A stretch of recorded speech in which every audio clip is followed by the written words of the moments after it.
how's it going? It's me, Betty Jean. Today we're gonna do a first impressions video. I haven't done one in a while. And today we're gonna be playing with the new Give Me Glow Cosmetics Grunge palette. I love this brand with my whole heart. You guys might have seen my video where I played with their Summer Vibes palette over the summer, obviously. I love their highlighter formula. I've reviewed their Halo highlighter. I also have one called Porcelain Peach, I believe, that I love to death. And I also have two of their liquid lipsticks already, and I got another one as well from the Grunge Edition collection. This isn't part of that collection, but it's a highlighter I've had my eye on for a while. This is the highlighter. It's called White Noise. This retails for $17.50 and you get 8 grams of product. You get a fairly large highlighter. It comes with a mirror, not that I care about the mirror that comes in it. And it's just this really pretty white champagne-y kind of color.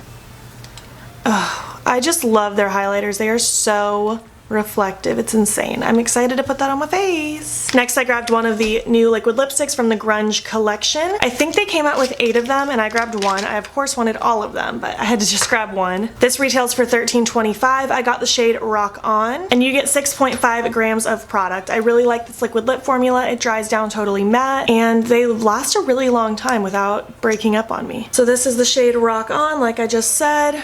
Oh, that's so pretty. This is my kind of a color. Their liquid lipstick smells so good. They smell like cupcakes. And now the most exciting moment, the Grunge palette. I just love this so much. It's just so deep and grungy and smoky and yummy. And honestly, this is a really good neutral palette for me. I failed to mention all of their products are vegan and cruelty-free. I only use cruelty-free brands on my channel, but I do like to try to mention when things are vegan as well. It says the net weight is 3.5 grams. I imagine that means per shadow. This retails for $41. You get 9 shades. The Summer Vibes palette was $54 and you got 12 shades, and that broke down to like $4.50 per eyeshadow. I did the math on this one and this breaks down to $4.55 per eyeshadow. The pan sizes are very large, so you're not gonna run out of it anytime soon. If this performs anything like the Summer Vibes, I know I'm gonna be so in love with it. So I think I covered all the basics, so I guess let's just get into putting some stuff on our face. I think I wanna start with my highlighter first just to get that out of the way. Lately I've been using my damp beauty sponge to apply it. Just took a little bit on the tip here and I'm just gonna pounce that on the high point of my cheek. Ooh.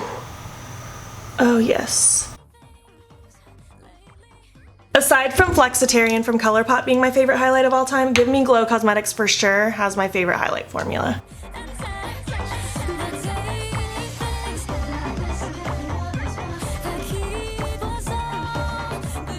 So I'm really happy with that highlight. I think it looks really, really pretty. It sits on the skin nicely. So next we're going to dip into the palette. I'm gonna zoom you in real quick. Right, my eyes are primed with the Smashbox lid primer and I like to leave my base not set. I like it to stay a little tacky. That's just been working best for me for my shadows lately. So to start with, I'm just gonna go ahead and take Teenage Dirtbag right here. And I'm just gonna kind of buff that in the crease, inner to outer corner, but I really want this shape to be more winged out.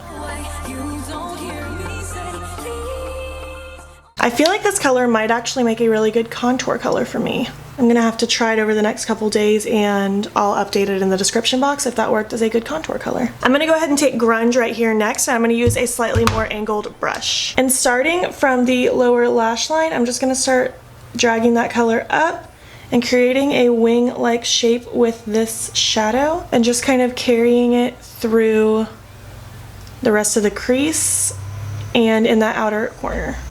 I really want the outer corner to be the deepest part of this whole moment.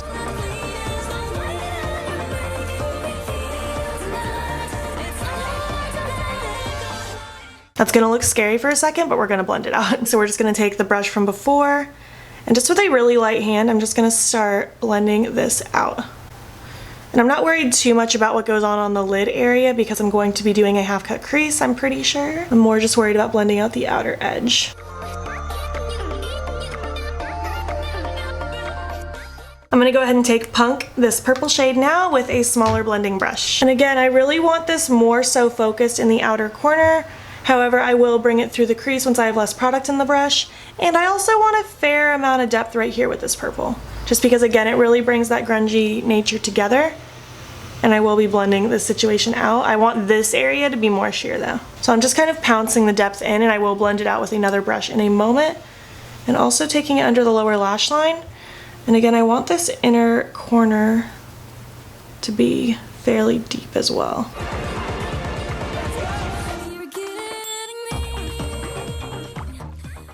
So I'm just going to start with that brush we used with the pink shade with no additional product, just to help start smoking that purple into the pink a little bit more. I'm being careful not to take this too high or too far out. And the lower lash line, I'm going a little harder as far as smoking it out because I like a very blown out, smoked out lower lash line. And you can see I do a lot more pouncing motions than like vigorous sweeping motions. Going in with that first brush, again, really light hand, I'm just gonna run that along the outer edges. And I'm gonna take Black Hole Sun right here, and I'm gonna use that same teeny tiny brush. And this is gonna be very, very, very focused just in this outer corner. This is a very black eyeshadow. It looks awesome.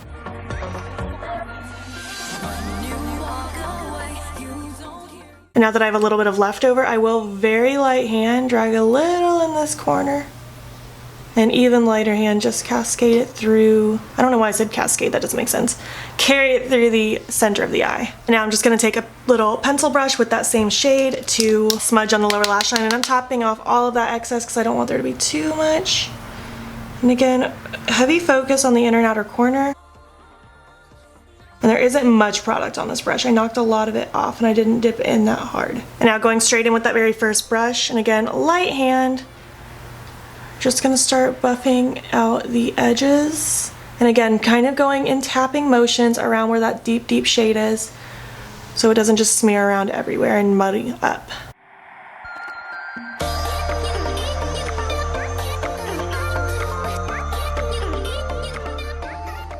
So I just kind of re-intensified that black, you just saw that. Now I'm gonna take Bonehead right here with a really teeny tiny brush just to kind of highlight my brow bone area so that area stays nice and light.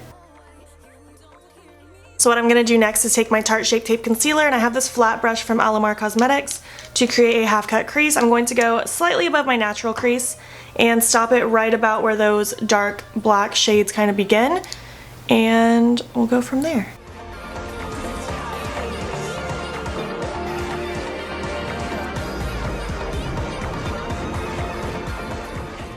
Now that that is done, we can move on. Obviously a cut crease isn't like a grunge look, but I just wanted to add that little element so we can have a really nice crisp pop of, it's not really a pop, but a shine moment because of these really pretty metallics, and I feel like this really blown out grunginess situation really ties in that grunge factor. But using that same brush, we're gonna dip into one of these shimmer shades. I think I wanna go with this pinky one, and I'm gonna lay that down all over the lid. Oh my gosh. It's like a mirror, it's so pretty. They're so buttery and pigmented and reflective, and I'm just so obsessed with them. So now what I'm gonna do is just kind of go back and forth between that brush we used, the black eyeshadow. I wiped off the product a little bit and just kind of smudge that in, and then I'll go back in with that shadow brush with no product again, just to create that nice blend. I want it to be a really seamless transition between the black to this color, which can seem daunting because it's going from so dark to so light, but it's really easy to kind of smudge metallics and mattes together. So just take your time and just kind of pat. You don't want to sweep around vigorously. I actually don't think I even really need to go back through with the shimmer shade again. I think that did the trick. So last I just want to highlight my inner corner. Just for the sake of using it, let's go ahead and just take this gold shade called 90s. And the pink shade was called Nirvana. I forgot to mention that, I think. Oh, that's so pretty. So off camera, I'm gonna throw on some lashes, maybe liner, I haven't decided yet. Totally optional, you can leave it just like this with just some mascara, but I'm gonna do that and then we'll come back to play with the lipstick. So this is the full look. I went ahead and just threw my lipstick on off camera because, I mean, you don't really need to see me apply lipstick. It's not that exciting. But again, this is the shade Rock On. I think it's so pretty. This is one of my favorite kinds of colors to wear on my lips. I don't know if I have one exactly like this. I mean, I might because I have a lot of lipstick, but I'm really happy with this color. I love this formula. It feels super comfortable on the lips. It's super lightweight. I love everything about this formula. I love everything about this brand. I'm really happy with this eye look. They all blended out really beautifully. The pigment was just the way I like it. The metallics are insane. I had a lot of fun playing with this palette. I don't have a palette in my collection totally set up like this. I'm sure I have similar colors throughout my different palettes, But I don't have a palette that's totally laid out like this. I like that it leans more cool tone because I don't have a whole lot of cool tone palettes. This is definitely a very grungy palette. It's really easy to make very dramatic grungy looks, but I feel like you could still make very light, airy, pretty looks as well. I'm really happy with it. If this is the kind of palette that you gravitate towards, if you really enjoy this shadow formula, I recommend it. I think it's worth having. Have you guys heard of this brand? Have you tried anything from this brand? Did you get this palette? Are you planning on getting it? Let's chat about it, all of that good stuff. If you're not already, please hop over to my Instagram. It's beautbean. Follow me there. I post every single day. And please subscribe before you leave. I post every Friday, Saturday, Sunday, Monday. Let me know what videos you want to see on my channel. Thank you so much for watching, and I will catch you in the next one. Okay, bye.